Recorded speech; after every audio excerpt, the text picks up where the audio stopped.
some outages last night. Anything left hanging from the yellow sheets and outages? Nope.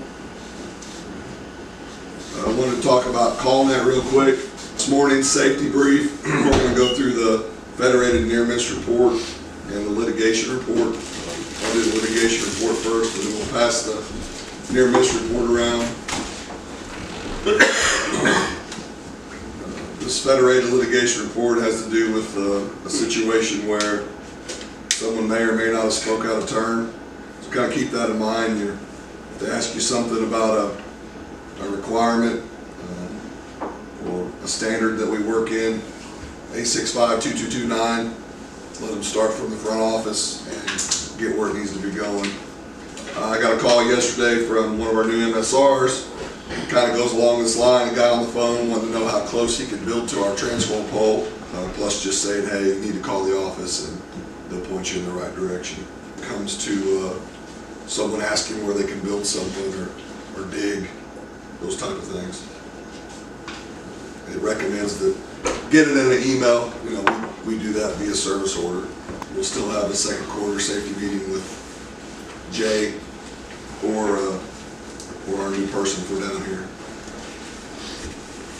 This is overhead construction maintenance. I was de-energizing an overhead transformer to replace the arrestor and install cover-up. This transformer was tapped to a slack span. When I pulled down the hotline clamp, the stinger got close to coming in contact with the top of the transformer. The crew had unloaded the track equipment for testing the day before. After testing, one employee went to load the track digger back onto the trailer. As the unit was being loaded, the tongue of trailer slammed to the ground. Task performed, line switching, or line substation switching. Incident summary: the lineman opened Viper B-phase bypass fuse and left the stick in bypass fuse barrel ring all the way to the open position. Driving, incident summary: driving down 10th Road and found wire down over the road, feeding 555 10th Road. There was fresh gravel on the road and looked like a gravel truck tore down the single-phase tap. Safety equipment in use? No. Job briefing conducted? Yes. Corrective action taken? NA. Possible corrective action. Continue public education. The Safe Electricity Program makes educating the public easy and provides hundreds of vetted, ready-to-use, customizable resources on an array of electrical hazard topics. Planting season. See something, say something. So we all know that we're heading into that right now, so everything gets hectic. They're hooking up equipment, pulling equipment from field to field. You know, Chris and Mike deal with it regularly in the planting season and the picking season, so it's one of those things, if you drive by and see something, you need to pull over and say something. You can prevent potentially somebody getting hurt, hauling a piece of equipment down the road that they don't realize they're about to get in the primary line or something. Task performed, right-of-way clearing / maintenance. Incident summary: I was trimming some branches around a secondary triplex going into the minimum meter. I made a cut on a branch on the left side of the triplex to remove the limb. I then moved the pole saw to the right side of the triplex to pull the limb out of the tree. While pulling down on the limb, I failed to recognize where the pole saw was located, and the pole saw caught. Task performed, driving. Incident summary: truck was stuck and catalytic converter set dry straw leaves on fire. Safety equipment in use, yes. Corrective actions taken, yay. Possible corrective actions: recommend drivers survey the area where trucks are being set up to prevent damages. There's a note up at the top: what trucks have bottom exhausts? So what big trucks do we have that's got, I know the service trucks obviously, but big trucks that have bottom exhaust, everybody knows what those are? 11, because we've been on that road. Service trucks. So keep that in mind when it's wet right now, but as things start to dry out here in the summer. There's potential it's going to be a rain day. But Michael Dillon got your group going back down to the primary line rebuild with the poles. We just want to give a quick update of what you got left down there. We got 2 more poles to set. That span a lot. And then Scott, I've got you guys on that primary line extension with the new underground service you got rained out yesterday. 24G2, Cade, changing out a 30-foot pole. This has to do with a new fiber service. But the pole's crap, and it's a number 4 service, and a little 10 kVA. If you want to leave the 10 and it's looks okay to leave, you can leave. I've got you putting that bigger service wire coming over to it while you're at it, because the service wire is absolute crap. And have to add on that riser, maybe replace the riser, steel at the bottom, 3 inch in the ground with the reducer steel going up, so you'll have to splice in it for a little bit, get it on up top of the pole. Mike Roberts, I said about Billy Rominger, there's a big service upgrade going on there, but it sounds like it's still in limbo. Yeah, Nick's not done anything. Not everything. Upcoming stuff, just a reminder, this is from Mike Newland mainly. Scott Strange are going to be going out to the safety summit here in a couple weeks, so don't forget that. And then 4th through 7th of June, which 7th of June is our annual meeting. CEO messages and kind of the senior staff meeting from Tuesday. They're working on the office manager. So he's to the point where he can do energized secondary. 90% of the work we have coming down the pipe is all primary work.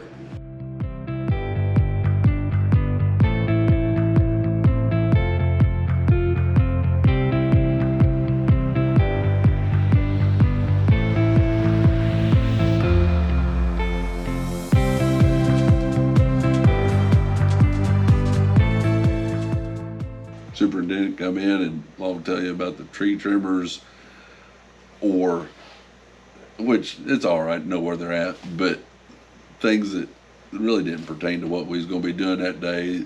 And a lot of times it was, you had to about get to the job to make sense of what was on the work order and then figure out what you was gonna do from there, as opposed to having it up on screen and actually look at it. And if you had questions, try to figure it out before you actually started loading up things for the day. We didn't have smartphones 15 years ago, or the guys working here didn't. So nobody would have been on their phone, but somebody might have been reading the paper or flipping through a magazine or a book while the meeting was going on. They just weren't as in depth. We would always, and there weren't as many people involved. It would just be, our ops manager, and he would we didn't really talk about things.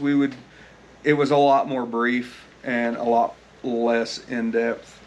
And we had half the guys honestly weren't paying attention, because it was just a thought of, I'm going to go do the same crap I did yesterday. Some of the things I witnessed was there was just a lot of misunderstandings that was happening out in the field, that I felt like, well, we could have just talked about it before everyone left, then maybe we would get work done faster. So the idea is, once that work order is created, that service order, and we're going out to do work, I just felt like, the discussion part should happen before we're actually out on the job site, trying to do something maybe on a staking sheet that isn't reality. And we could have maybe hashed that out beforehand. So I think early on I noticed some of that going on, and then there was always that back and forth. Well, linemen say we should do it this way, the engineers think it's better that way, and there was just a lack of communication, really.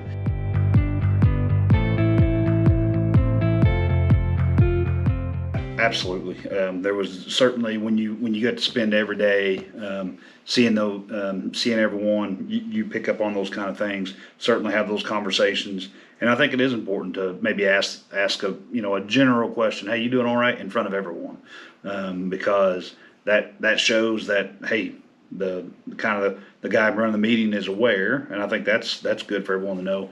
But then I think in cases it allows that kind of nudge, that if others were aware, maybe you do talk about some of that stuff, and it's more, and it gets maybe taken care of, or at least gets touched on, makes that individual feel better before they go out on the line. At the end of the day, you don't want someone that's distracted, out there doing the work that the linemen do.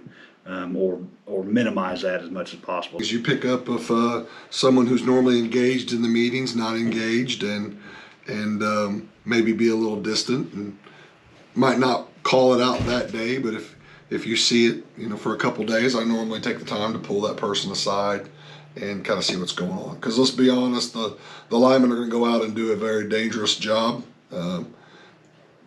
Even the simplest tasks. And if I've got someone on the line crew that's not focused because of something that's going on at home or personal issues or whatever, a lot of times it's none of my business, but I make it a point to ensure that they're going to go out in the right mindset. So yeah, I do read the room as we are communicating what's going on for the day. Something going on, hey, I'll take care of this today. Try to keep guys out of situations if they got something going on. I mean, try to, you do it you just make things work, it seems like.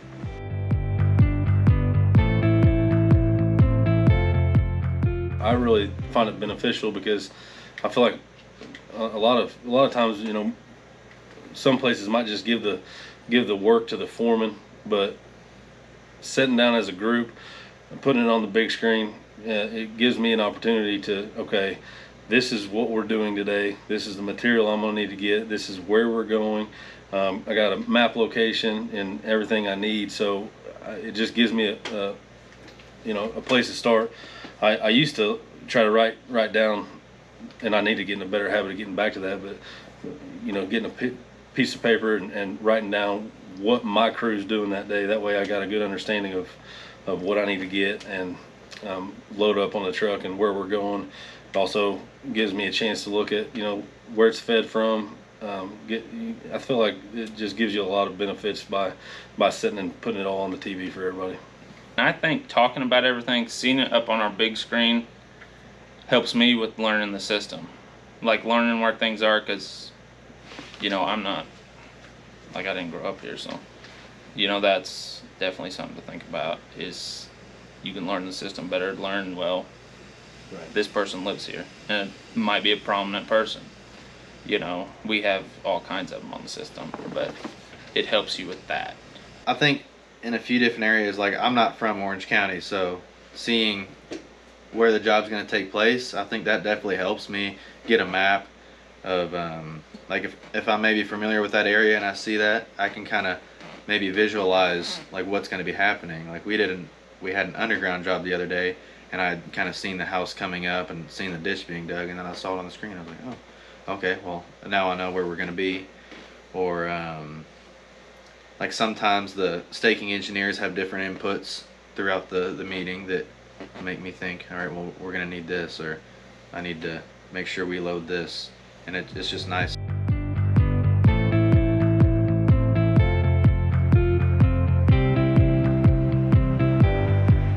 Oh, yeah.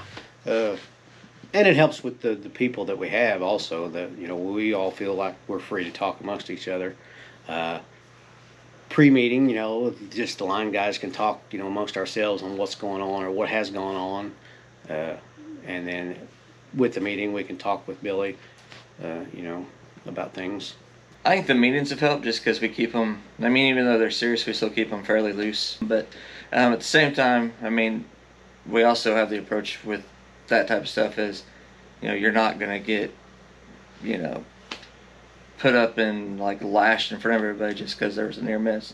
We can talk about it, see what we can do better, make it more of an open forum versus, keeping it shut down.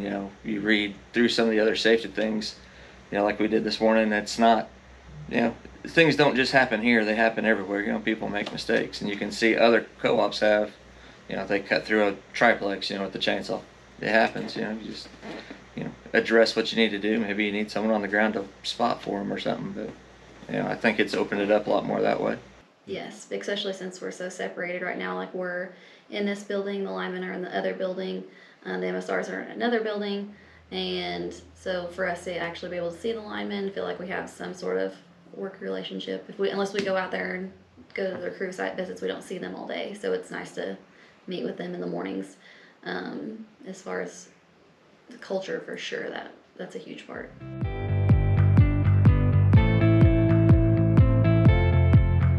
Everyone knowing the details to me, It puts everybody on the same page. The biggest benefit is everybody being on the same page. So communication is key. The communication. The communication. 100%. There's nothing worse than to be an employee and feel like you're in dark all the time.